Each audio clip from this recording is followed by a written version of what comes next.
Rigor informativo, compromiso social, pensamiento crítico, respeto personal, cercanía y naturalidad son algunos de los principios fundamentales que marcan la diferencia en la programación radiofónica de una emisora generalista. En ICODE Daute Radio, en nuestro ámbito comarcal del norte de Tenerife, protegemos esos principios desde nuestra primera emisión, en octubre del año 2006.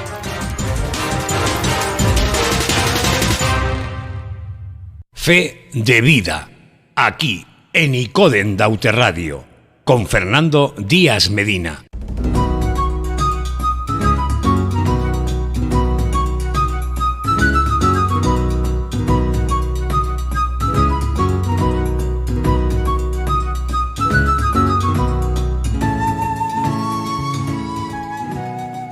Buenas tardes, les habla José Fernando Díaz Medina. Como todos los jueves estamos con ustedes, es un placer llegar a ustedes y con programas que intentamos que sean de entretenimiento, de información, de comunicación, conocer sobre todo, conocer los invitados, los que nos traen en sus mochilas, en sus sueños, en sus ilusiones, que lo han plasmado en productos que nos vamos a analizar. Programa Fe de Vida, todos los jueves con ustedes, emisora ICODE Daute Radio, FM 91.4 y FM 92.8. El día de hoy tenemos aquí en la mesa de la radio a dos invitadas que están muy próximas y a la vez muy lejanas, pero vamos a intentar que estén lo más cercanas posible en todas sus disciplinas, en todas sus áreas de conocimiento. Tenemos esta tarde con nosotros. Buenas tardes, Lourdes Soriano. ¿Qué tal? Buenas tardes, José Fernando. Muy bien, aquí otra vez, muy contenta. Sí, porque la gente que nos escucha o que nos ve, pues, con esto del streaming, con las nuevas tecnologías, en esta era digital que la que estamos embarcados, y ya parece que no podemos retroceder, sino hay que embarcarse, hay que subirse al tren. Y efectivamente, pues Lourdes Soriano Benítez de Lugo estuvo hace un par de meses y muy bien, hablando de sus libros, y os volverá a hablar de sus libros, y sobre todo porque ha culminado en ese estar en los fogones de literario, pues con el libro que va muy bien, El Callejón de las Monjas, que nos va a invitar a su narración, ¿no? Y también tenemos esta tarde a Natacha Díaz Luis. ¿Qué tal? Buenas tardes. ¿Qué tal? Ay, que estás con miedo. No. Pero nada, mira Lourdes. Mira, Lourdes hace un ratito antes de entrar al programa, estaba con más miedo, pero esto es, no sé, que no se note la procesión. No, mi miedo era justificado. Sí. Así que vamos a dejarlo. No, pero esto es parte del show, un poco son los medios, etcétera. Pero que la procesión vaya por dentro y los nervios son nerviosos, ¿no? Y nada, y está Natacha Díaz Luis, pero ¿por qué está Natacha aquí Díaz Luis? Que es una icodense, estudió en el Instituto Lucas Martín Espino, pero recientemente da la información de, pues nada, tesis doctoral, Universidad de La Laguna, la competencia digital en entornos educativos bilingüe, esa competencia digital, esa definición que buscamos y nos viene a decir las competencias digitales son el conjunto de conocimientos y habilidades que permiten un uso seguro y eficiente de las tecnologías, de la información y de las comunicaciones, ¿no? Aquí tengo varias preguntas para Natacha, pero dinos, Natacha, fabuloso, ¿no? Porque recientemente, hace unos días, pues nada, defendiste ahí ante un tribunal y seguramente estabas con más nervios, pero fabuloso, con notas, superaste esto y ya eres doctora en filología y qué bonito, ¿no? Sí. Yo aún estoy en una fase de asimilación. Sí, porque esto hace unos días, bueno, sí, en julio creo, ¿no? Fue a principios de julio, el 8 de julio, bueno, defendí la tesis. Bueno, enhorabuena, ¿eh? Gracias. Sí. Entonces estoy como en una fase de asimilación porque además fue un periodo en el que ya yo me encontraba de vacaciones. También soy profesora, como los que estamos aquí presentes. Y al leer mi tesis, justo cuando comenzaba mis vacaciones como profesora, sentía que por un lado no estaba descansando aún, sino que me encontraba en una fase como de trabajo como tal, pero sí que es cierto que al finalizar ambas etapas más o menos de forma simultánea, tanto el finalizar el curso escolar como la tesis doctoral, he acabado rendida. Rendida porque he hecho la tesis, he querido hacerla en los 3 años, cuando realmente en años previos normalmente se hacía una tesis en 4 años. Pero bueno, por cuestiones de políticas de universidad se ha modificado y ahora se hace en un periodo de 3 años. Y ha sido pues muchísima presión durante estos 3 años. Y ahora estoy como en un periodo de reflexión sobre los aprendizajes que me he llevado más allá de trabajar y hacer la tesis en esos 3 años, sobre aquello que me ha aportado, aquello que he dejado de hacer, ese sacrificio que he hecho, aquello que me gustaría retomar. Vale, pero como eres gente de la profesión, bueno, Lourdes ya está jubilada, pero Estoy también jubilada. Era profesora también de Pero primaria. te entiendo, Natacha. Pero Yo también era profesora y escribía a la vez, que no es lo mismo que una tesis, evidentemente, pero esa tensión y Pero es el descanso de la guerrera, es decir, que estás en julio. Todos los profesores tenemos que resetearnos un poquito porque ya vemos ahí ese 1 de septiembre con ese vértigo que volver a las clases, pero vale la pena, ¿eh? Yo creo que es un poco que lo digas tú, es decir, que vale la pena esa lucha porque pues imagínate, lo que te orientan, pues los profesores que te llevaban la tesis, etcétera, cómo hacerla, la estrategia, comunicarla y también en una competencia digital en entornos educativos bilingües. ¿Eso qué significa para el que nos esté escuchando, incluido yo, que no tenemos ni idea un poco de este... Inclúyeme a mí también, por pues favor. mira, somos todo oídos. La competencia digital en entornos educativos, que a veces la palabra digital se cuela en cualquier... Bueno, antes la escuché, que estaba en la televisión canaria escuchando el telediario, y siempre se cuela algo digital, y en Rondón, ¿no? Pero qué importante es. Y quizás en otros entornos ya lo tienen, en otros países, en otros territorios, lo tienen más avanzado, pero tenemos que subirnos al tren de lo que es la competencia digital en entornos, no sé, cuéntanos.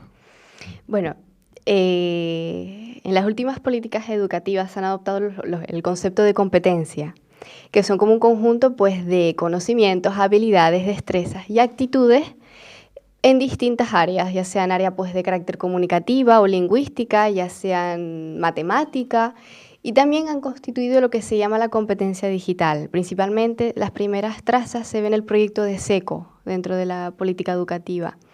En este sentido, tal y como existen escalas de dominio de un idioma A1, A2, B1, B2, C1 y C2, pues lo que ha hecho la Unión Europea, específicamente la Comisión Europea encargada en materia educativa, ha sido de también establecer niveles de dominio de habilidades dentro del uso de herramientas digitales en distintas áreas. Información digital, es decir, la búsqueda que nosotros realizamos en un dispositivo. En ciberseguridad, a la hora de constituir una contraseña o de estrategias que debemos tener en caso de que nos ataque pues, un cibervirus. Licencias digitales, diferenciar entre qué es copyright o copyleft. Pues digamos que una vez se definen todos estos niveles de escala, que ha sido bastante reciente, y además a 2-3 días de yo leer la tesis doctoral me leo como un documento sacado por el Boletín Oficial del Estado, en la que ya se determina dentro del Ministerio de Educación que se tiene que determinar, se tienen que hacer exámenes para observar y, digamos, observar a líneas generales el nivel de dominio en el profesorado en materia de competencia digital. Qué bien, fantástico, ¿ya era hora? Sí, la verdad que sí. Para así, digamos, favorecer la formación y que ellos también implementen dentro de sus dominios y sus capacidades hacia el alumnado estrategias de dominio. Claro. Pues yo lo que he hecho ha sido seleccionar un entorno bilingüe a través de un enfoque AICLE de aprendizaje integrado de lengua y contenidos, en la que le añado un nuevo parámetro, es decir, ellos dentro de un entorno bilingüe no solo aprenden pues, una materia de contenidos como puede ser biología, historia o matemáticas. Se les adapta la lengua al nivel que ellos tienen de esa lengua extranjera, que aquí en Canarias es principalmente el inglés, aunque existen otras comunidades, como en el caso de Extremadura, que existen programas bilingües en portugués, por la cercanía de la comunidad con Portugal. No solo les adaptas la lengua mientras les enseñas contenido, sino también se les enseña una parte comunicativa, una parte de la propia lengua. Claro. Pues he añadido un nuevo parámetro y ya no solo les enseño lengua y contenido, sino también aspectos en materia de competencia digital. Ya te entiendo. Por eso la preguntita esa que te tengo que hacer. El origen de la educación bilingüe en nuestro país, que nosotros lo hemos visto, lo hemos avanzado, pues tenemos, digamos, que experiencia a la hora de las clases, Pero es que lo bueno tuyo es que tienes la tesis, si acabas de defenderla ahora en este mes, en julio, la tienes fresquita, es decir, lo estás defendiendo fabulosamente en eso de los niveles de dominio, ¿verdad? Sí, totalmente de acuerdo. Lourdes, que No, qué no, importante es yo me eso, siento ¿no? analfabeta en ese sentido, y en el sentido, y en inglés también, o sea, analfabeta por no saber inglés, y además incluso me acuerdo en el ordenador que me hacen preguntas en inglés y lo paso fatal, tengo que llamar a alguien que me traduzca lo que pone ahí para yo saber, y si le doy, y hablando de virus y de no sé qué, que si un virus, y yo digo, madre mía, ¿qué me ha pasado aquí en el ordenador? La educación bilingüe en nuestro país, España, cuéntanos.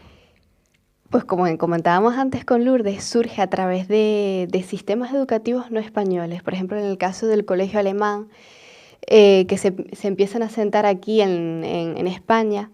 Las primeras trazas que nosotros observamos de la educación bilingüe con el Ministerio de Educación como tal es un convenio que se da lugar en el año 1996 entre el British Council, el Consejo Británico, y el Ministerio de Educación. Pero, es decir, bueno, sí, se diseña un modelo educativo bilingüe, pero solo para centros españoles privados en la Comunidad de Madrid. Y es a partir de la década del 2000 cuando se empieza a observar una sistematización de la educación bilingüe en centros, tanto de primaria como de secundaria, en público y en una gran diversidad de comunidades autónomas. Y en la región Canaria y Tenerife, y yo es que lo he visto, soy profesor del Instituto de San Marcos, y he visto que en algunas familias que lo pueden hacer, cuando pasan a bachillerato los alumnos van hacia la zona metropolitana, Santa Cruz, La Laguna, porque hay, ¿verdad? Hay un montón de colegios que son hispanos o inglés, hispano, francés. El Salesianos también está muy bien, que incluso acabo de ver esta mañana en las noticias que uno de los alumnos pues fue de los mejores de la BAU, ¿no? De allí de... A ver, ¿sí? ¿De qué colegio? ¿De los Salesianos? Sí, los Salesianos, allí en Santa Cruz, la calle que corta con Leoncio Rodríguez, pues uno de los 3 alumnos pues fue uno... ¿Eso es un colegio público? Es público o concertado. Pues, es concertado. Pues. Entonces los Salesianos está arriba, por el Quisisana. Las escuelas pías, no te estoy hablando de las escuelas pías. Sí, yo hablo La Salle, el de La Salle, perdona. Sí, que son hermanos de La Salle. Te confundía, sí. Y entonces mucha gente, claro, qué bueno, se debe reforzar, y sobre todo en los centros públicos, ¿verdad, Natalia? A lo mejor te meto en un lío, pues, pero efectivamente la parte de varios idiomas, y Lourdes me lo decía antes de empezar el programa, que tienes familia, por ejemplo, en Alemania, etcétera, y qué importante es tener los dos como soporte, como músculo a la hora de defenderte ante la vida, ¿no? ¿Cómo está Tenerife en esto? ¿Se puede...? Hay una gran cantidad de centros públicos, tanto de educación primaria... Los CLIL, ahora que exacto, los CLIL, que en español le decimos AICLE.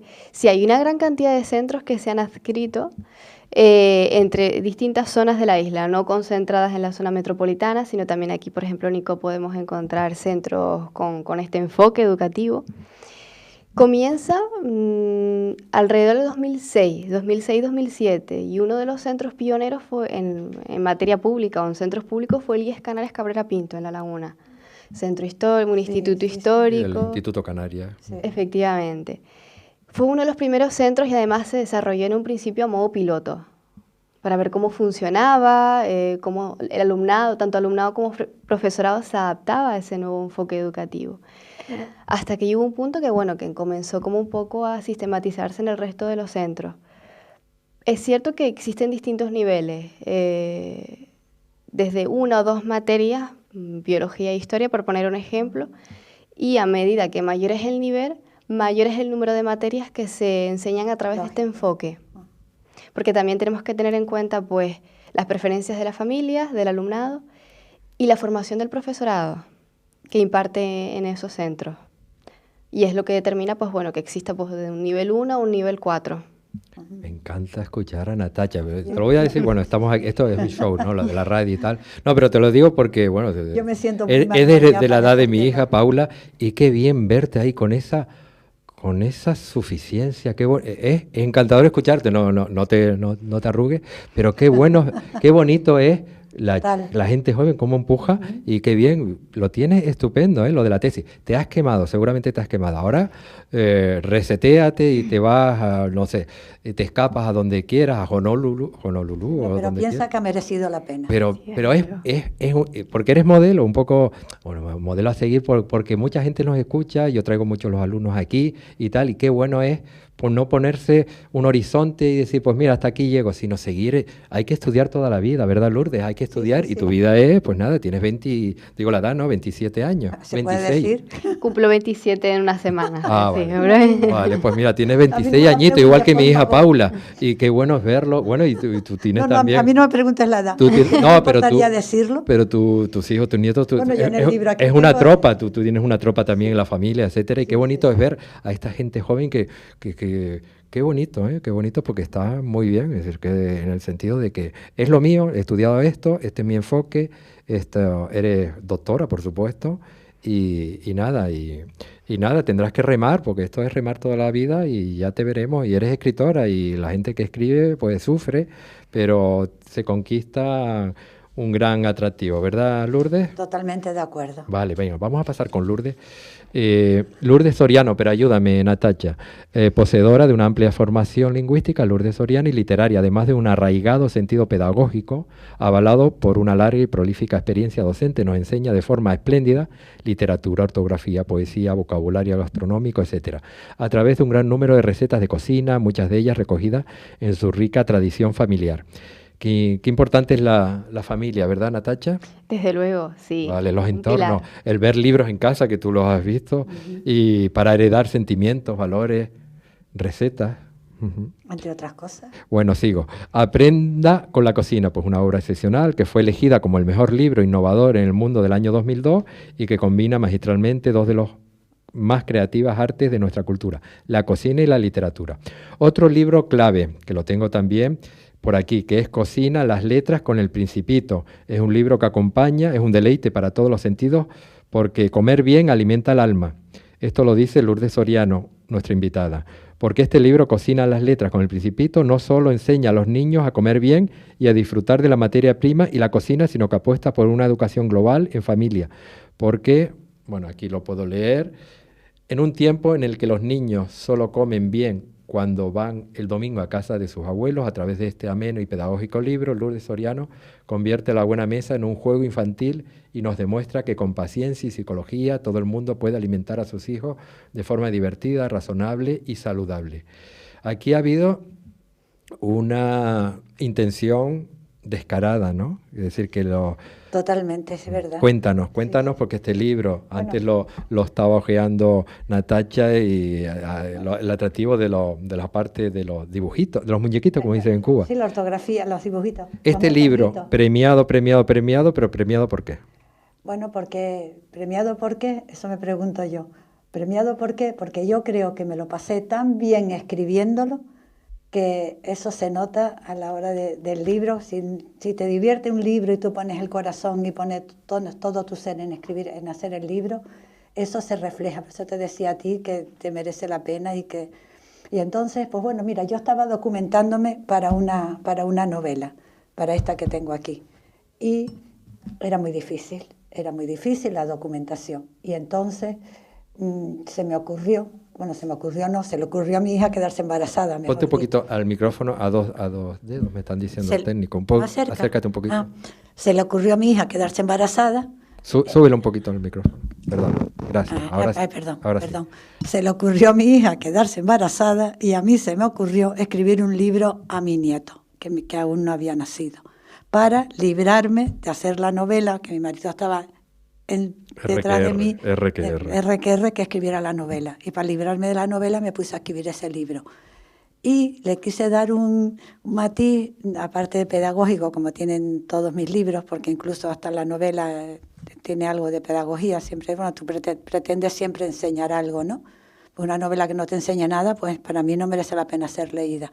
Y entonces en el libro, pues yo me vi como profesora, como cocinera, como chef y como abuela. Entonces, el primer libro, Aprenda con la cocina, yo era profesora y cocinera. Pero en este le quise dar un enfoque también que ella era abuela. Entonces hice la receta, ponía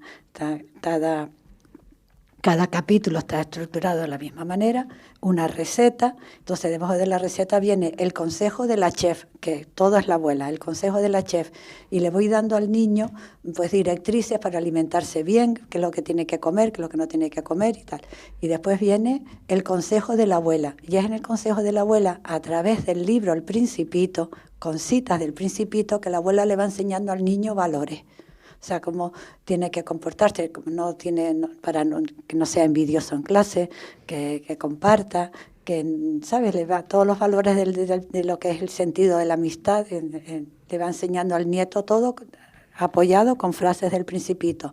Y luego viene la recomendación de la profesora, la tercera pata de ahí, que la profesora pues le enseña al niño un truco para no tener faltas de ortografía, que fue lo que te sorprendió antes, los dibujitos, la ortografía creativa. Ortografía visual, que tú llamas. Ortografía visual, sí, ortografía creativa, ortografía visual. Ortografía digital, podríamos, en la mirada de la pupila educada que tiene Natacha.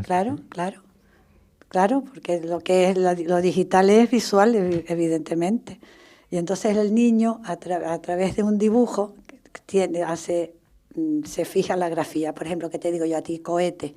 Pues para que el niño sepa y recuerde y lo escriba siempre con H intercalada, pues la profesora, en este caso la abuela, le hace al niño una H mayúscula. ¿Y zanahoria también? Y zanahoria también, sí. Pero bueno, los dibujos son distintos, ¿no? Cada palabra tiene su dibujo particular y es independiente y diferente a todos, ¿no? Porque cada concepto de cada palabra es distinto. Cada palabra significa una cosa y no significa dos.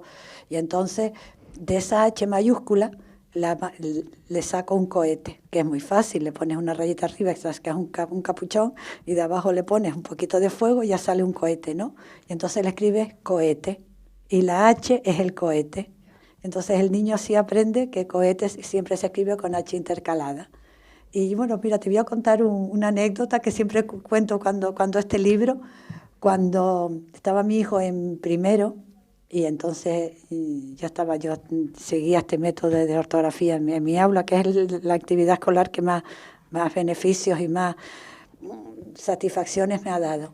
Viene mi hijo del colegio y me dice, mami, mañana tengo un dictado de español. Digo, bueno, no tienes problemas, tú no tienes falta de ortografía, harás el dictado y las faltas que tengas pues ya te las aprenderás porque equivocándose se aprende, no pasa nada. No, pero es que el dictado lo tengo aquí. Digo, ¿cómo? ¿Que sabes el dictado que te van a hacer? Sí, es un dictado preparado.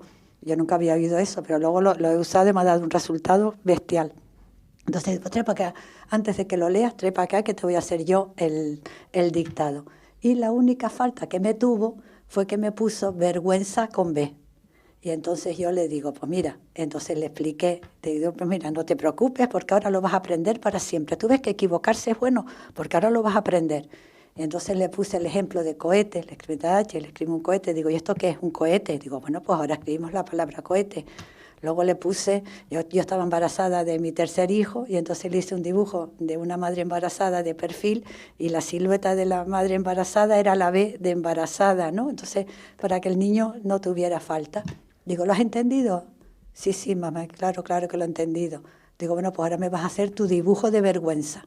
Y entonces yo cuando le dije, madre mía, qué difícil, porque a mí no se me ocurrió ningún dibujo. Yo digo, bueno, pues se lo explicaré y yo diré. Y entonces yo no había terminado de decir qué difícil cuando me larga, toma mamá, ya lo hice.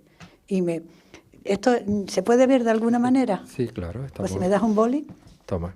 Entonces, me hace así y me entrega esto. Pero hecho en 1 minuto, ¿eh? Y me entrega esto. ¿Hay cámara aquí? Sí, estamos en cámara en aquella... Sí, ¿dónde? Está saliendo en cámara. ¿Está saliendo en cámara? Sí. Me entrega esto. Entonces yo le digo, Miguel, por favor, ¿qué Ah, tiene esto que ver con vergüenza? El cuerpo, el tronco. Entonces se levanta y me dice, mami, ¿tú no te das cuenta que es un niño que está desnudo y tiene vergüenza? El niño con las manitas Claro, tapándose. fue la imagen, qué bonito. Pues mira, nos sirve un poco con esta idea de las imágenes, son No, claro, y totales. entonces yo me acuerdo que me quedé, digo, desde luego, Bueno, y al día siguiente, cuando se lo explicaba a mis alumnos, claro, yo no le dije que era mi hijo, ¿no? Pero cuando le explicaba esto, me decían, señorita, ya en la vida vamos a poder escribir vergüenza con B. Sí, porque enseñar es jugar. Enseñar es jugar, exactamente. Bueno, aquí lo puse, te está tomando, leer es jugar, soñar es jugar, sentir es jugar, equivocarse es bueno. Y, ¿verdad, Natacha? Que es importante decirle a los que nos están escuchando que nada, que soñar es jugar, ¿no? Porque mira tú, pero si es que tienes 26 años, has arrasado porque hiciste la tesis, los cursos de tesis, que son un tostón, y tal, y has dicho, no, vamos bien de tiempo, pero voy muy bien, tienes el viento de popa y lo has aprovechado, y el velamen a toda. Y qué bueno que, mira, doctora, con 26 años, te voy a hacer una preguntita.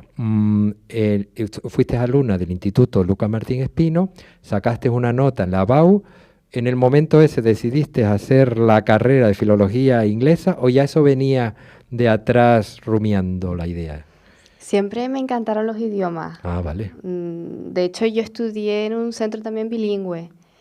Pero sí que es cierto que no me lo planteé como carrera. Era una alumna que bueno, estudiaba, sacaba buenas notas. Eso me abría puertas naturalmente, pero no tenía claro qué carrera en específico estudiar. Creo que fue una vez ya finalizar, el haber abandonado yo los estudios, bueno, a las 2 semanas de haber finalizado la EBAU y comenzar con este periodo de matriculación, cuando ya pude verlo con más perspectiva sobre mi futuro, sobre aquello que deseaba dedicarme. Y siempre he querido la docencia. Mi padre también era docente. Sí. Yo todo lo contrario. Si me hubieran dicho que yo que filosofía y letras, la única salida era la docencia, yo no hubiera estudiado filosofía y letras. Pero descubrí que me encantaba la lingüística y mira, terminé dando clases y fue un descubrimiento para mí y que además que me gustaba. Yo disfrutaba dando clases. ¿Y la literatura románica? ¿Tú eres filóloga? Yo soy filóloga de románica, o sea, que son de las lenguas que clásicos vienen en latín. Y demás, ¿te gustaba? Bueno, el latín me gustaba, tenía muy buenas notas en latín porque me gustaba mucho, pero luego también el francés, estudié en un colegio francés, Vale. Y luego el italiano, que nunca he estudiado italiano, pero no me preguntes el por qué, lo entiendo perfectamente. Parla italiano. Sí, por la base latina. O porque es muy parecido al español, pues bueno, pero luego dejé el griego y me fui al árabe, que no tenía, y por un momento pensé que me iba por semítica, porque me encantaba, y ahora no tengo ni idea sé que estudié, que me gustaba mucho, que era muy buena, pero no tengo ni idea de nada. Pero has picoteado diferentes idiomas, ¿eh? Sí, pero no se me dan nada porque no tengo oído. Pero me gustaría claro. Tener, mis hijos sí que tienen mucho oído para los idiomas, no salieron a mí desde luego. Sí, por eso te envidiamos, Natacha, que sabes inglés, bueno, y te dirás, pero eso es fácil, te vas y te escapas de camarero allá en Inglaterra, ¿te atrae la literatura británica? Los clásicos, no sé. Sí, estudié. O los nuevos que irrumpen como bestseller, etcétera. Paul Auster, sí. Vale, entonces le das al colmillo, le metes colmillo a eso. Me gusta más la norteamericana. ¿Es mejor leerlos en su lengua nativa? Siempre, en la medida de lo posible, sí. Vale. Porque hay aspectos culturales, incluso cómo se juega con la propia lengua. Por ejemplo, Mark Twain, que representa mucho la lengua sureña, hace esas representaciones fonéticas de distintas clases sociales. Es recomendable. Si esos juegos de palabras que en español no se pueden traducir. Claro, y bueno, el Lourdes mismo tiene varios traducidos a varios idiomas. Cuando te dicen gofio, pues gofio tendrás que darle ahí pero qué bonito. La verdad que hay que leer porque digamos que no es que lo diga yo, sino que ya está ahí en esa idea de que es una forma de viajar, de habitar nuevos espacios, nuevas fronteras, nuevos territorios. Y en esta curiosidad que tenemos que avanzarlo, ¿no? La tesis, ¿para cuándo se publica? ¿La vas a sacar por trocitos o vas a seguir un poco? Tú eres investigadora, entonces ahí tienes tiene la clave investigadora, está ahí doctora. Y seguramente en comunicaciones, tercer ciclo, universidades, Ahí tienes seguramente algunas intenciones. Sí, bueno, de momento la voy a publicar por partes, a través vale. de artículos en revistas de investigación. En principio, tanto publicarla como ir a varios congresos. Hay un congreso que se celebra próximamente en Jaén Qué bien. y en Asturias. Y bueno, pues con esto que he aprendido voy a empezar a dar clase aquí en la universidad, en un bueno. máster de educación bilingüe.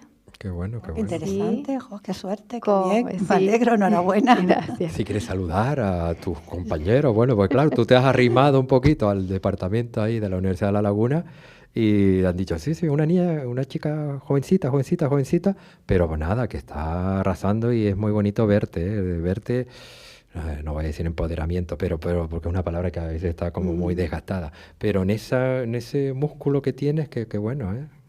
Sí, ha sido un trabajo duro. Y seguro que tu Pero- madre ahí rezaba, o bueno, toda la familia, han dicho, sí, ahí está la niña, tiene, por eso te digo, pues mira, tu tía falleció hace poquito y tal, pues en esos momentos que tienes que tener, imagínate, defender una tesis, hay que estar con todos los, porque Son allí, palabras mayores. ahí había misiles tierra-aire de todos apuntándote a ti, pero vemos que lo has sacado fabuloso. Sí, lo he intentado. Que ¿Cuál yo es creo la que ha salido estrategia bien. para superar una tesis? Yo siempre les digo a mis alumnos, no sé si ustedes también en el aula, que la disciplina es más poderosa que el talento.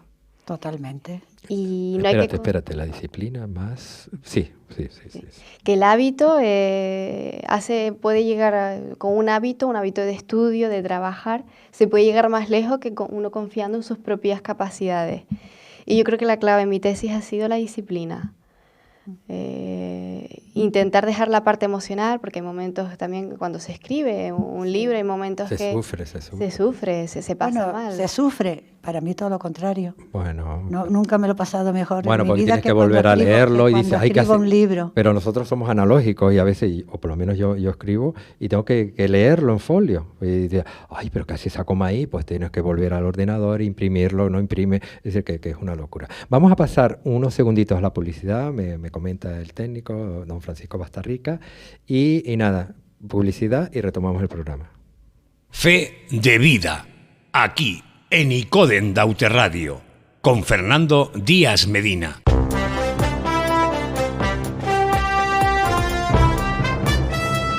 Icoden Daute Radio, Tenerife Norte, desde 2006 haciendo radio contigo y para ti. FM 92.8, comarcas de Acentejo y Valle de la Orotava, FM 91.4, comarcas de Icoden y Daute Isla Baja. Este verano, Los Realejos está en fiestas y sus comercios con corazón están de rebajas. Accede a toda la oferta comercial de Los Realejos en compraconcorazon.com y en el marketplace ventor.mobi. Los Realejos, comercios con corazón. Atención oyentes, un extraño fenómeno recorre nuestras islas. Cada vez más personas están olvidando la rutina, el estrés, todo, y se ven más felices, con un aura más atractiva. Cada vez hay más casos de amnesia estival, la asombrosa desconexión que provoca viajar y disfrutar de tus islas. Islas Canarias. Campaña cofinanciada por el Fondo Europeo de Desarrollo Regional, como parte de la respuesta de la Unión a la pandemia de COVID-19. Está contagiada, está contagiado, se han contagiado de solidaridad. Porque hay contagios que salvan vidas. Contagia solidaridad para acabar con la mayor pandemia que sufre el planeta, el hambre. Este año más de 800 millones de personas padecerán hambre en el mundo. No son números, son vidas. Ayúdanos, colabora con Manos Unidas. Agromercados y mercadillos del agricultor de Tenerife. Frescos, muy nuestros, comprometidos con el medio ambiente, con el paisaje y con el desarrollo rural.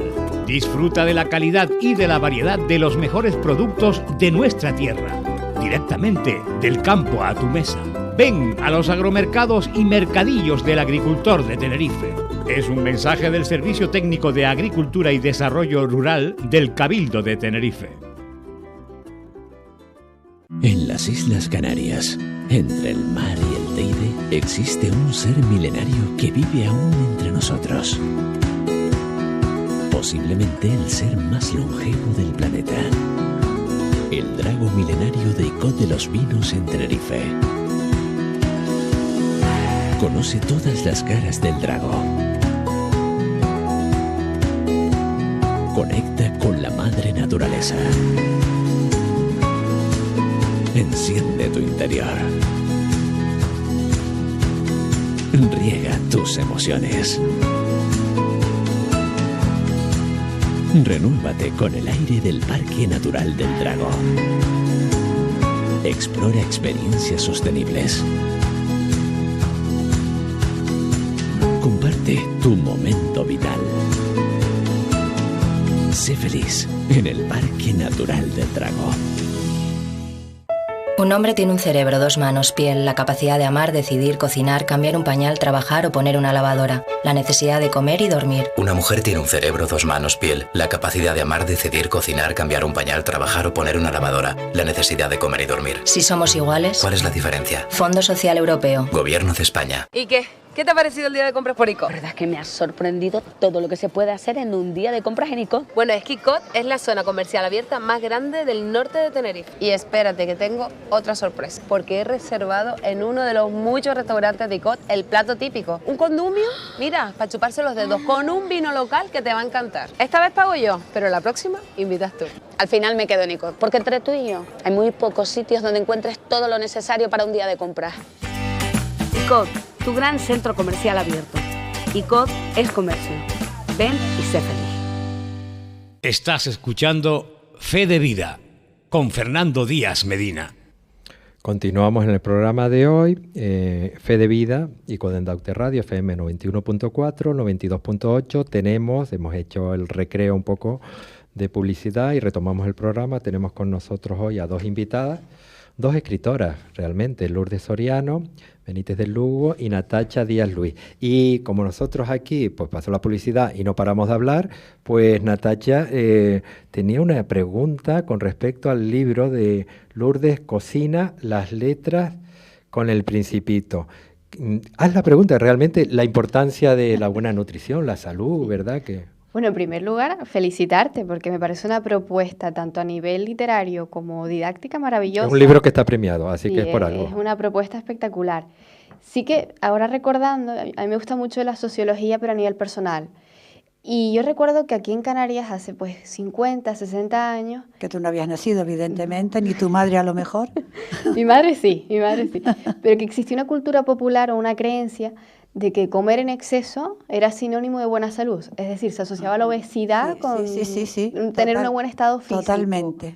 Has tratado de intentar romper con esa idea a través de este libro, de mantener un enfoque de nutricional más yo lo que he equilibrado. tratado es de que los niños aprendan a comer, o sea, de que vean que la obesidad es un futuro, o sea, que en un futuro es un problema y que no conduce a nada bueno, ¿no? Que niños que son obesos de pequeños, de jóvenes, pues no van a tener una juventud o una senectud, igual no van a llegar ni a la senectud, ¿no? Para que sepan lo que tienen que comer para no engordar. Pero no si lo que decía, yo me acuerdo a mi abuela y sobre todo a mi suegra, que un niño tenía que estar gordo, porque eso era lo sano y lo bonito en los niños.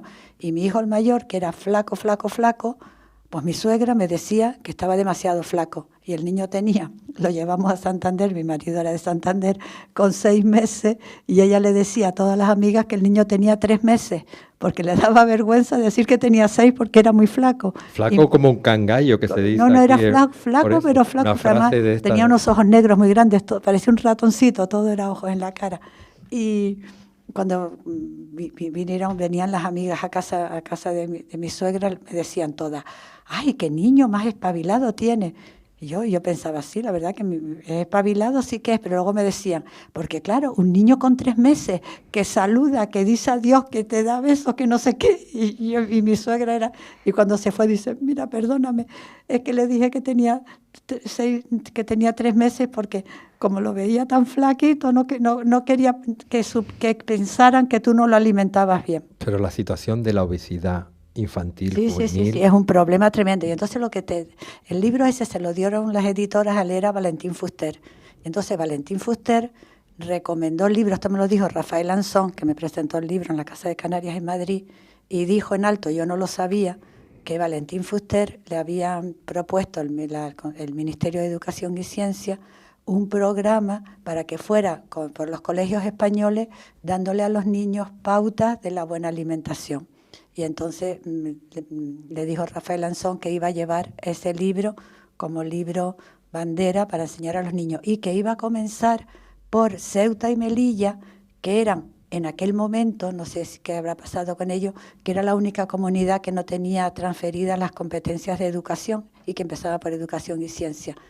Ahora, ¿qué pasó de aquello? Pues mira, pues no lo sé.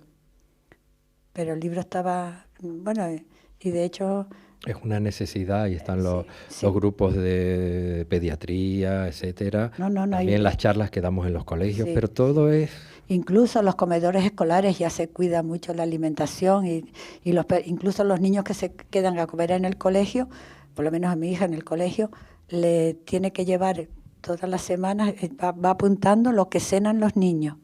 Y luego esa hojita la entrega al colegio. Debe ser para hacer ellos el menú, adaptarlo a los, los problemas padres, y también los ver las costumbres de los niños en la cena para ver que el almuerzo que le dan. Y el factor económico que influye mucho, eso es fundamental. La socioeconómica, ¿no? La situación socioeconómica que es terrible y ahí estamos un poco también con los precios, etcétera, porque comer bien está resultando caro. Está resultando caro, claro, y más hoy. Pero mira, que también, yo recuerdo en el instituto que los niños llevaban para merendar un paquete de galletas, un donut, no sé qué, o llevaban, en el peor de los casos, dinero para comprarse allí algo de bollería. Y en Alemania, los niños para el colegio, te digo porque mi hijo mayor vive en Alemania, lo que le pone mi nuera para el colegio un pepino partido en rueditas, una zanahoria en daditos. Fibra. Sí, le ponen eso a los niños en lugar de ponerle... y luego hay una fruta. Y luego un pequeño bocadillito de algo, ¿no? Pero muy pequeño, pero lo fundamental es el pepino y la zanahoria, se lo toman como si fueran pipas. Además, como son crujientitos y ricos, les encanta. El Callejón de las Monjas, que hace 2 meses ella estuvo aquí hablando de todos los libros, pero claro, un poquito se nos escapó. Llegaste a hablar, Lourdes, de un poquito el principio. Volvemos a la misma idea, pues, vale. De cómo surgió la idea, cómo los astros, las estrellas, todo, ¿verdad? Totalmente, que a veces, sí, es verdad. Fue un Jueves Santo, tu hermano Alfonso a lo mejor estaba por ahí y te dio un empujón y te dice, pues mira, ese callejón, conoces la laguna, Callejón de las Monjas, de Ampalay. ¿Conoces la calle de Ampalay, la de las monjas? Pues mira, el libro... Cuéntanos. El libro surgió en un Jueves Santo. Estaba mi hermano el mayor y mi marido y yo, en la Plaza del Adelantado, delante del Callejón de las Monjas. Te ubico en la Plaza del Adelantado, la calle del Agua, y enfrente. Por donde se entra al convento, para decirlo. Teníamos a la derecha teníamos el Palacio de Nava y enfrente a la izquierda el convento de Santa Catalina y el callejón que separaba ambos edificios, ¿no? Entonces nosotros justo estábamos enfrente de ese callejón, que se llama la calle de Ampalay, pero en mi casa de toda la vida, todo el mundo en La Laguna lo conoce, el Callejón de las Monjas. Y me cuenta mi hermano Alfonso la historia, que no sé si tú sabrás, es una historia horripilante, o sea, que a mí me dejó escalofriada, de una monja de clausura en el siglo XVII, Sor Úrsula de San Pedro, que se enamora del señor de Grimón, del Palacio de Nava de enfrente. ¿Conoces la historia? Sí, la conozco, sí. Y entonces ella se escapa, se fugan los dos, los cogen y los coge el tribunal de la casa. Es el triunfo del amor. El triunfo total, así el triunfo del amor. En ese momento.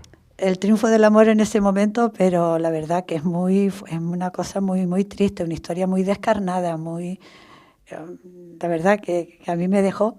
Y entonces a él la Inquisición lo condenan a morir decapitado y a ella, que lo tiene que ver, tiene que ver cómo le cortan la cabeza desde el convento, porque a él lo decapitan en la Plaza del Adelantado para que ella lo vea.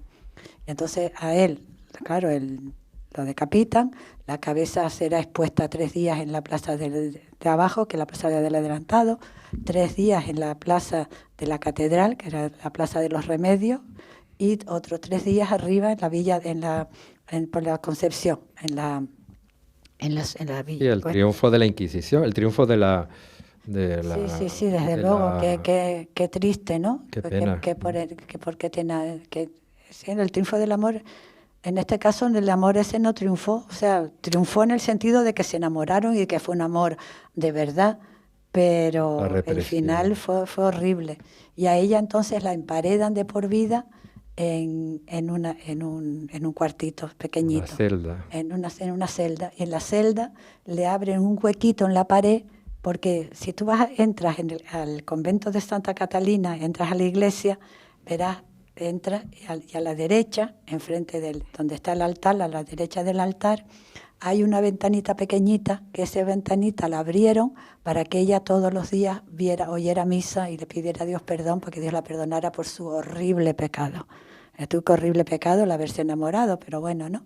Y entonces, cuando mi hermano nos cuenta esto, mi marido, que yo ya había escrito los libros de cocina, es El Principito, no, los libros de cocina, él quería que yo escribiera una novela. Claro, porque cuando me entrevistaban me decían, Lourdes Soriano, escritora, y yo siempre decía, no, yo escritora no soy, porque yo no me considero, yo decía, para ser escritora tengo que escribir una novela. Un escritor es el que escribe una novela, porque mis libros para mí no eran libros, o sea, son libros. Sí, son libros, pero yo no me consideraba escritora con esos libros. Y entonces mi marido dice, Lourdes, esta es tu novela. Y entonces me puse a investigar en la vida de Jerónimo de Rojas, que era el señor de Grimón, y de la monjita, pero había muy poca documentación y lo encontraba tan difícil meterme en ese tema, que entonces fue cuando se quedó mi hija embarazada. Entonces yo, para librarme de escribir sobre esa historia, que me daba mucho miedo meterme en una cosa tan horrible, pues entonces me puse a escribir el libro de Cocinar las letras con El Principito. Y para darle ese matiz literario, pues metí El Principito. Que te estoy viendo, el libro ese ahí, Aprenda con la cocina, que es como a mí me gusta ver un libro, que está manoseado, porque es peor que ese está mi libro El Principito. Muchísimo peor que este, así que imagínate el manoseo que le he dado al libro. Y porque lo he leído no sé cuántas veces y me está todo subrayado. Entonces me escribió ese libro. Y luego, cuando terminé ese libro, sé que nace mi otro nieto, el segundo hijo de mi hija. Digo, bueno, pues le tengo que escribir otro libro a ese nieto. Le escribí otro libro, Do, Re, Mi, Comida, Cocina con Ritmo, que se quedó el libro infantil mejor de España. Y después ya se quedó embarazada mi nuera y tiene una niña, pero ya mi marido ya cae enfermo, muy enfermo, de un cáncer que no lo superó, y quería que yo le escribiera ese libro a esa niña. Y bueno, pues le empecé a escribir el libro a esa niña, fue todo muy, muy casual. Antes tú dijiste no sé qué de casualidad y me dieron ganas de decirte, sí, ¿sabes lo que es una serendipia? Sí, desde luego. Pues ese libro se titula Serendipias en la cocina, porque mira, me han pasado muchísimas serendipias. Bueno, para el que no lo sepa, una serendipia es un hallazgo afortunado, es una casualidad, pero una casualidad que tú la utilizas, por ejemplo, bueno, siempre pongo el mismo ejemplo porque es un ejemplo culinario, ¿no? El dulce de leche, que es una cocinera que deja al fuego leche con azúcar, que eso lo habrá pasado a miles de personas, pero a ninguna se le ocurrió, cuando vio esa masa ahí marrón horrible, se le ocurrió probarla. Pero hubo una cocinera que lo probó, dice, ay, vamos a ver a qué sabe. Y entonces la probó y dice, pues esto está rico. Y tú antes decías que prefieres una persona que tenga disciplina a un inteligente. Pues es preferible, la imaginación es más importante que la inteligencia también. La imaginación es fundamental, la creatividad y la imaginación. Entonces eso es una serendipia, es una casualidad, pero que tú haces que le sacas provecho a esa casualidad. Bueno, pues escribí el libro. Entonces, ya cuando termino ese libro de mi nieta, ya digo, me tengo que meter con la novela. Y mientras escribía el libro, todos esos 3 libros de mis 3 nietos mayores, luego tuve un cuarto, no dejé de documentarme sobre la monja y el noble de la casa de Grimont, del hijo del cuarto señor de Grimont. Y digo, bueno, pues ahora tengo que escribir el libro, se lo prometí a mi marido quería que yo escribiera el libro, y entonces me puse a escribir el libro después de estar 8 años documentándome para el libro. O sea, una tesis, en realidad es como una tesis. Y el libro trata de, vamos a ver, era difícil escribir el tema, y yo no me quería meter en ese tema, no sabía cómo hincarle el diente.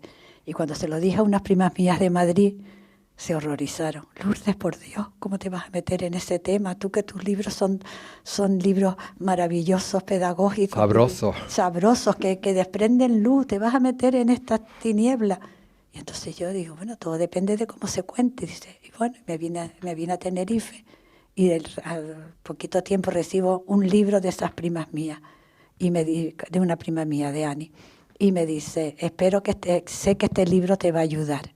Y entonces en ese libro encuentro una cita que leí el otro día, y esa cita fue la que me inspiró, la que me impulsó, fue el motor, como cuando arrancas un coche, la chispa que te pone en funcionamiento. Mira, te leo la cita. Donde nosotros vemos naturalmente una falta a condenar y a castigar, Dios ve primeramente una miseria a socorrer. Del libro La sabiduría de un pobre, de Elohim Leclerc. Entonces yo ahí me empecé a escribir el libro, y entonces arranca el libro con Sor Úrsula metida en la celda pidiéndole a Dios que la perdone. Entonces entra la directora, la saca de la celda para que vea cómo ajustician a su amor, ¿no? Y después ahí se corta esa parte. Y luego viene donde empieza en realidad la segunda parte, porque esa queda inconclusa, ya al final del libro ya ella cuenta todo, cómo fue todo, ¿no? Entonces, después de eso viene la historia de la siervita, Sor María de Jesús, y de Amaro Pargo. Entonces es la siervita, como que la siervita es la reencarnación de Sor Úrsula, y que la siervita nació para redimir a Sor Úrsula. Por eso la siervita tenía una vida de tanto sacrificio. Era como si ya ella hubiera nacido predestinada, porque sabía que tenía que redimir pecado anterior, ¿no? Entonces por eso, o sea, una manera. Y el pirata Amaro Pargo, que es una reencarnación de Jerónimo de Rojas, ¿no? Y entonces ellos dos, tiene ahí, yo había leído una novela que ponía a la siervita y a Amaro Pargo como que tenían amores, pero eso es imposible, porque además ella era 30 años mayor. Lo que pasa que él la veneraba, porque él tenía 3 hermanas monjas de clausura en el mismo convento, y entonces a través de sus hermanas pues conoció a la monjita, y la monjita le daba consejos, la monjita le hizo muchos milagros que están documentados, todo en el libro está documentado. Bueno, pues luego ya termina esa parte y viene ya la siguiente parte, que ya esa Sor Úrsula de San Pedro está redimida, y entonces nace una niña ya feliz, redimida, que nace una niña en el Palacio de Nava, que a su vez es la reencarnación de las 2 anteriores, que es una nueva vida, ¿no? Y se enamora de uno que a su vez también es la reencarnación del pirata Amaro Pargo. Entonces hay un amor ahí muy bonito, es un amor ideal. Y luego termina el libro, que Sor Úrsula de San Pedro, ya de vuelta a la celda, porque ya terminaba la primera parte, que la sacan para que viera cómo le cortan la cabeza, la encierran y ya tapian la puerta. Y entonces ya ella ahí empieza a escribir cómo fue toda su historia, cómo conoció a Jerónimo Grimont. Porque claro, yo me decía, escribir un libro, le decía a mi marido, pero ¿cómo se puede una monja de clausura enamorar de un señor que vive enfrente, que encima se fugan? Pero ¿cómo se pueden? Entonces se lo pregunté a un escritor amigo mío, a José Luis Machado, y le dije, José Luis, que además él sabe todo. Digo, ¿cómo se pudo enamorar esta monja? Y me dice, Lourdes, es que de pequeños jugaban en la Gorborana, en la finca, y eran primos. Y jugaban de pequeños en la finca, y entonces ya por ahí ya monté toda Sí, la... eran niños, claro. Eran niños. Qué bonito es un poco ese recurso literario que has aprovechado en esas tres, ¿verdad, Natacha? En esos tres momentos, que es un poco el triunfo del amor. Aquí sí es que es el triunfo del amor. Aquí claro, totalmente. Y al final, pues claro, vuelve a sentirse, porque es un poco ese el callejón, que seguramente te habrán visto a ti allí en la laguna, hablando sola por ese callejón, o tú has escuchado muchas voces para él. No, yo recuerdo cuando iba con mi entonces novio, que todavía no era ni novio mío, íbamos, claro, yo vivía en la Plaza del Adelantado, y me iba a buscar y salíamos, y entonces nos encantaba coger el Callejón de las Monjas. No me preguntes el por qué. No, es mítico, y más ahora que siga Patrimonio de la Humanidad. ¿No, verdad que sí? Bueno, yo he oído algunos discursos que te dan, y claro... Sí. No, pero es que el callejón lo veíamos tan bonito, podíamos haber ido por la calle La Carrera, que salíamos de casa a la Plaza del Adelantado, la calle La Carrera, para ir pues al bar La Carrera, o para ir a donde quisiéramos ir, todo estaba en la calle La Carrera. No, íbamos por el Callejón de las Monjas, no me preguntes, que nos encantaba. Entonces yo un día le conté, como cuando yo era pequeña, mi madre siempre nos mandaba al Callejón de las Monjas, mira, o a encargar... yemitas de huevo para una fiesta de casa, o a llevar algún pantalón o americana de mi padre que se le había quemado con el tabaco. Entonces las monjas le daban un surcido invisible, sacaban tela del vuelto del dobladillo, o no me preguntes de dónde, y con ese hilo volvían a tejer la tela, y no se notaba absolutamente un surcido invisible, no se notaba nada, o los manteles que se quemaban, y yo le contaba a mi marido, digo, mira, de pequeña venía siempre mi madre y nos peleábamos por nos gustaba ir al Callejón de las Monjas, ir al convento, además el torno, la monja, tocábamos en el torno, la monja salía, Ave María Purísima, nosotros contestábamos, sin pecado concebida. Sin pecado concebida. Qué bonito, Natacha, a ver, qué pasión pone Lourdes. Te estamos tomando recortes, ¿no? Porque, bueno, los escritores queremos siempre que nos lean, que nos midan, que nos habiten, hasta que nos sacudan un poco, ¿no? Y volver a lo escrito, ¿verdad, Natacha? Que tú has hecho esa tesis y tal, es algo escrito, pero es bueno volver y releerlo, como dice Lourdes, que ella vuelve a coger su libro, aprende con la cocina y lo vuelve a leer, no lo dice, mira, ya, lo tiro y con lo que me has hecho sufrir, ¿no? Pero hay que volver a la entre líneas, ¿verdad? Y cuando te pasará a ti, cuando leas tu tesis, dirás, ¿y cómo se me ocurrió esto? ¿No te pasa? Sí, me ha pasado. No la has tirado por la ventana, ¿no? No, yo le digo, ¿cómo se me ocurrió esto? O sea, no me creo yo capaz de haber escrito eso. O sea, hay que volver a lo escrito. Y me sorprendo yo misma, de verdad que te lo digo, no sé si te lo digo sin falsa modestia, ¿no? Decía Santa Teresa que la verdad es la modestia. Qué bueno el conocimiento. Venga, Natacha, dile algún piropo. Piropo. Es una gozada escucharte, porque te has armado de todas unas herramientas, de toda una arquitectura literaria, y has hecho un libro con gran éxito, El Callejón de las Monjas, y has llevado hasta la historia, la has hecho agradable, sabrosa para los que leemos tu libro. Sí, incluso, mira, el libro me lo han dicho varias personas, porque el libro, después yo cuando me lo dijeron, digo, anda, pues sin habérmelo propuesto es verdad. O sea, para coger el libro y hacer un recorrido por la laguna. O sea, es un guiño, es un tributo a tu ciudad. Es un tributo, porque se empieza, por ejemplo, en el tanque abajo de la casa donde nació Amaro Pargo. Se sigue y se va a la iglesia de Santo Domingo, donde está enterrado Amaro Pargo, entrando a la derecha. ¿Conoce la iglesia de Santo Domingo en la laguna? Pues entrando a la derecha hay ahí una tumba de un pirata en el suelo. Sí, hay una tumba. Hay una tumba y se ve una calavera con un parche como de un pirata. Pero no es un pirata, es porque es el símbolo de la muerte, las dos calaveras puestas así, y luego ahí está enterrado Amaro Pargo. Y entonces se va a Santo Domingo a visitar la tumba donde está enterrado Amaro Pargo, porque además ayudó mucho a la iglesia, da muchos donativos y además la siervita le hizo muchos milagros. Y luego se sigue porque se va a la Plaza del Adelantado, se entra en las Catalinas, se ve la ventanita de Sor Úrsula, luego se sigue y enfrente está donde hoy está el Casino La Laguna, que es una casa ahí, un solar de Amaro Pargo, donde se empezó a construir su casa. Luego se sigue por la calle San Agustín, se llega a la casa donde vivió Amaro Pargo, en San Agustín. Luego se sigue y se llega a la Económica, luego a la casa del Ercaro, se va viendo todas esas casas, porque ella va contando toda la leyenda del Palacio del Ercaro, la conoces, ¿no?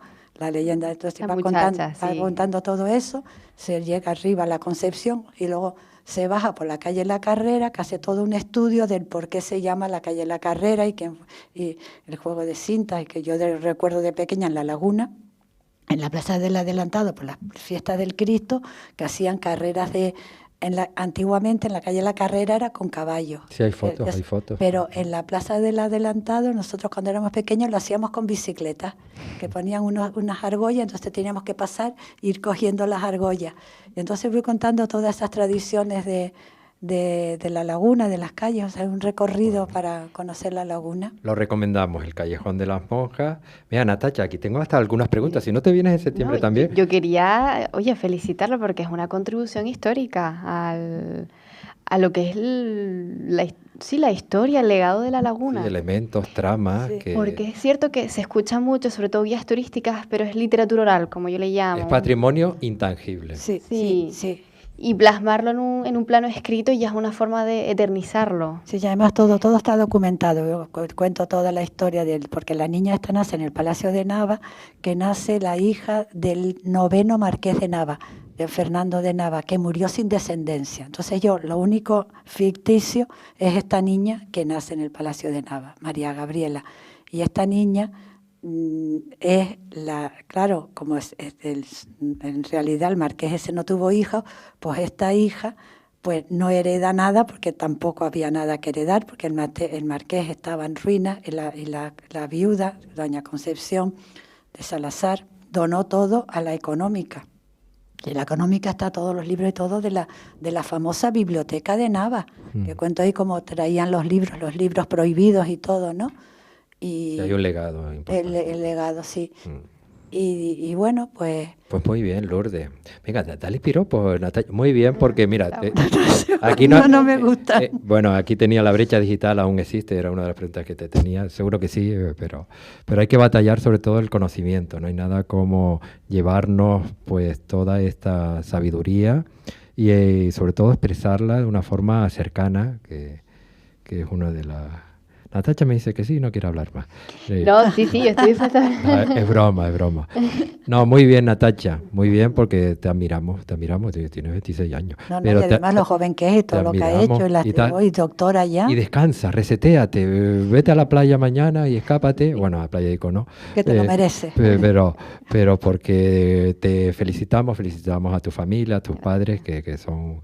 un amor, son estupendos, etcétera, y es bonito verte que una icodense, pues mira, hacemos patria chica nosotros, ella hace patria por Sociedad Patrimonio de la Humanidad, y qué bonito es que hayas conseguido lo del doctorado y que sigas con éxito, porque esto no acaba aquí, ahora te metiste en un lío, ¿no? Sí. Pero nada. Sí, es una carrera difícil. ¿Te gusta dar clases?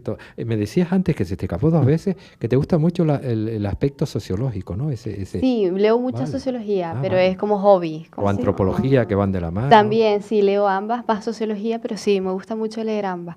Pero ya es un hobby. No, pero sí te ayuda porque es ese comportamiento de la brecha. Sí, mira. Yo tenía hobby de leer psicología. Ah, vale. Pensé hacer psicología y hacer aquí los 2 comunas, luego irme a Madrid a hacer psicología, pero ya me eché novio aquí y ya no me quise ir. Y entonces, mira, descubrí la lingüística, que de otro modo fue una serendipia, en realidad, que yo estudiara.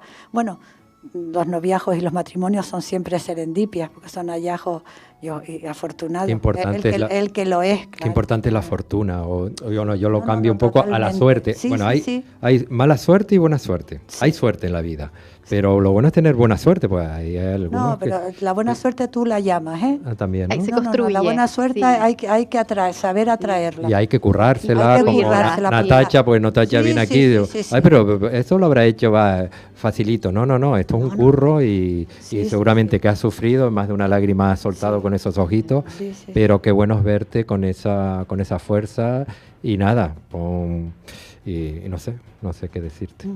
Muy bien, Natacha.